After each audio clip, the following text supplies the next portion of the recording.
Iran Israel സംഘർഷത്തെ തുടർന്ന് മനാമയിലേക്കുള്ള വിമാനം തിരിച്ചിറക്കി. തിരുവനന്തപുരം വിമാനത്താവളത്തിൽ നിന്ന് പുറപ്പെടേണ്ട 12 വിമാനങ്ങളാണ് റദ്ദാക്കിയത്. ജോലിക്കായി ഉൾപ്പെടെ ഗൾഫ് രാജ്യങ്ങളിലേക്കുള്ള യാത്രക്കാർ ആശങ്കയിലായിരുന്നു. ഇതോടെ വരും ദിവസങ്ങളിലും ഗൾഫ് രാജ്യങ്ങളിലേക്ക് പോകേണ്ടവരും പ്രതിസന്ധിയിലാണ്. ഇറാൻ ആക്രമണത്തെ തുടർന്ന് ഖത്തർ വ്യോമപാത താൽക്കാലികമായി അടച്ചതിനു പിന്നാലെ തിരുവനന്തപുരം വിമാനത്താവളത്തിൽ നിന്നുള്ള വിമാന സർവീസുകളും മുടങ്ങി. തിരുവനന്തപുരത്ത് നിന്ന് ബഹ്റൈനിലെ മനാമയിലേക്ക് പുറപ്പെട്ട ഗൾഫ് എയർ വിമാനം തിരികെ ഇറക്കി. രാത്രി 10-ന് പുറപ്പെട്ട വിമാനം 11 മണിയോടെയാണ് തിരിച്ചിറക്കിയത്. എയർ ഇന്ത്യ എക്സ്പ്രസിന്റെ ദമാമിലേക്കും ദുബായിലേക്കുമുള്ള സർവീസുകളും എമിറേറ്റ്സിന്റെ ദുബായ് സർവീസ്, ഖത്തർ എയർവേസിന്റെ ദോഹ സർവീസും പുറപ്പെടുന്ന സമയം വൈകിയതോടെ യാത്രക്കാരോട് രാജ്യാന്തര ടെർമിനലിൽ കാത്തുനിൽക്കാൻ നിർദ്ദേശം നൽകി.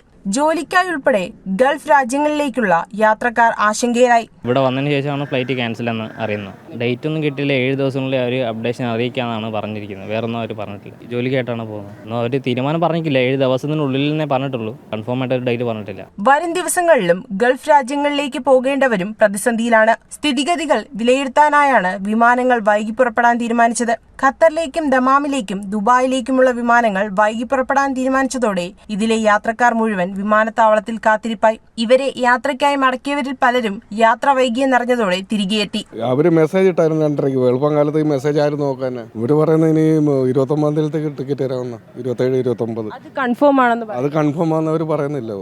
പക്ക പറയുന്നില്ല. കൂടുതൽ സർവീസുകൾ വൈകാനും റദ്ദാക്കാനുമുള്ള സാധ്യതയേറി. വരും ദിവസങ്ങളിലും ആക്രമണം ശക്തമായാൽ തിരുവനന്തപുരത്ത് നിന്നുള്ള വിമാന സർവീസുകളെയും ഇത് ബാധിക്കും. ജനം, തിരുവനന്തപുരം.